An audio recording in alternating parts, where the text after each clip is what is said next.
Hey guys, so today I'm going to do something a little different than I've been doing usually. So like I said before, if you guys send me requests and everything, I'm more than happy to do them in my time. Well, my best friend Janie, that's for you, has asked me to start reviewing the Dahmer series, the brand new one that Netflix just released with Evan Peters and all that. So I figured I'd just go an episode at a time. I don't know if I'm going to do this daily, but I figured since we're towards the end of Halloween, I'd start it now since it is definitely a spooky themed thing. So without further ado, I'm going to just start, like I said, I'll do an episode at a time. So, Dahmer, episode 1. The show is created by Ryan Murphy, the same creator of American Horror Story, and he smartly got Evan Peters to do the role. And so, if you guys have seen that show, you know how incredible Evan Peters is. And if you've seen Dahmer, you know how incredible Evan Peters is. And Ryan Murphy is a great creator. I don't know. I know Brad Falchuk, I think that's how you say his name, is also creator of American Horror Story, but I don't remember seeing his name in the credits anywhere. So I don't know if he just didn't want to do anything with this or was busy, but either way. So I've got my notes. Let's dive right in. So the story of Dahmer, for those of you that don't know, is about Jeffrey Dahmer, a serial killer back in the 80s who would lure uh, I'm pretty sure 9 times out of 10 it was a gay man. It was always men, but it was gay men because he was homosexual as well, and would drug and rape and do horrible things with them depending on his preference for that day or whatever. But and this is also the story of the neighbor. I believe her name's Glenda something, played by Niecy Nash. And from day one, Niecy Nash is no BS. She is in any way. Niecy Nash is a great actress. I love her on Green 911 and of course the series Claws. If you guys have seen that, that's just great. But I don't remember how long exactly this is supposed to have been going on. At the apartment that he's living in at the time. But Niecy Nash, we are established that she already finds him weird, and for valid reasons, not just he's a weirdo. The smells coming from the apartment, which of course were the decaying bodies and things like that. But yeah, she's just no nonsense from day one, and you gotta love her for it because she is just he has this way of usually charming most people, and she just sees right through it, and she's like, no. I mean, she's a polite lady, and she does it in a very calm manner, but you'll see throughout the series she calls the police multiple times. And actually, I wanted to do a tally of how many times she calls the police throughout the series. In this episode, she does it one time, which I thought it was more. I thought I remember her calling a lot more. Maybe it doesn't portray her calling them. Maybe there's just a number. Maybe I could look that up and find out. But yeah, she's no nonsense. She sees right past him. I don't think she knows what he is and what he's doing, but she knows something's off because she complains about the smell coming from his apartment all the time. And he says something. I think the first time he says something was dead, like an animal, and then the next was like, oh, it's decaying meat. I got a bunch of meat in my fridge died, and blah blah blah blah blah. So, but she's like, no. It's what I mean. But yeah, so when we see Dahmer, he really almost appears to be just kind of a nerd, not really a calloused killer. He's just, I don't know, he's just kind of nerdy. And I don't mean that like, it's not like in a stereotypical way. It's just, I feel like somebody that I could just like genuinely go up and be like, hey, let's talk about Naruto. And he'd be like, okay. But yeah, so he has a satanic Bible in his bedroom, and I don't really think that's relevant. So I know that later in life, Dahmer became a Christian, so I don't know if that was just to see the polar opposite or there really was satanic things in Dahmer's life. I'm not sure about that one, but so anyway, so he gets these people, he gets these men from these gay bars, he drugs them and brings them back to his house, and he a lot of times first wants to just kind of hang out and watch TV with them, and I do think that he's just genuinely lonely, and as we'll see later in the series, and I'll talk more about it, he wasn't really in some ways given the best childhood, and you see all that. So I think he's really genuinely lonely, but he watches The Exorcist 3 every day. Now I have not seen The Exorcist 3. I assume that it's probably pretty campy from the little bit that I saw in there, but I think there's still too much of a stigma with horror films, and like I think that some people are gonna watch this and be like, "Oh, he watches The Exorcist 3 every day." Dude, come on now. I love horror films. You know what I mean? I'll watch them every day of the week. I'll watch them on Valentine's. I don't give a crap. Jamie's gonna sit through some House of a Thousand Corpses if I have anything to say about it. But I just don't really understand why there's now. Granted, this could be it could be we're supposed to look at it in the eyes of the time, and if that's the case, then yes, there was a big stigma around horror films, and it was all satanic, and everybody that watched them were Satanists. But I don't know. But yeah, so some things go wrong, and I'm not going to get into too many spoilers on this one because I really genuinely want people to watch the show because it is incredible. So I'm just going to kind of give as small as much of a spoiler free review as I can. But the cops do show up at one point. Niecy Nash gets them to go there, and they go in, and they as soon as they find out that he's gay, they're like, nah.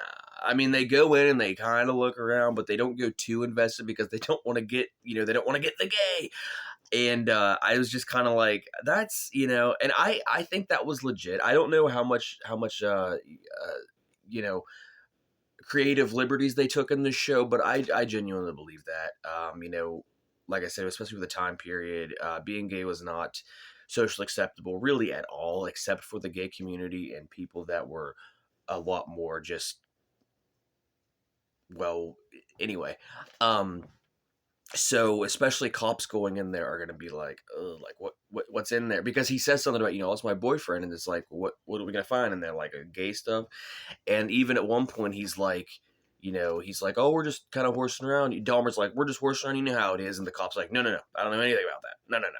Like, I mean, and he meant it in like a kind of roughhouse and, like punching each other, that kind of thing. I think that's what he meant.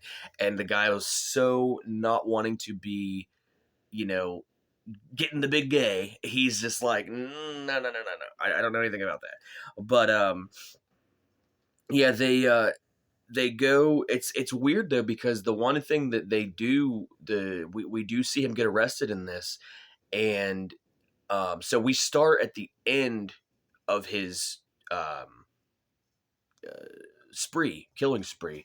And when the thing that does get him arrested are these Polaroids that he takes of all of his victims, and the cop does look, and he's just like, what's this? And Tom Reed tries, like, he's like, oh, it's just some gay stuff. But then the cop, smartfully does look closer, and he's like, nah, this isn't just gay stuff. This is something going on, and it does get him arrested, and so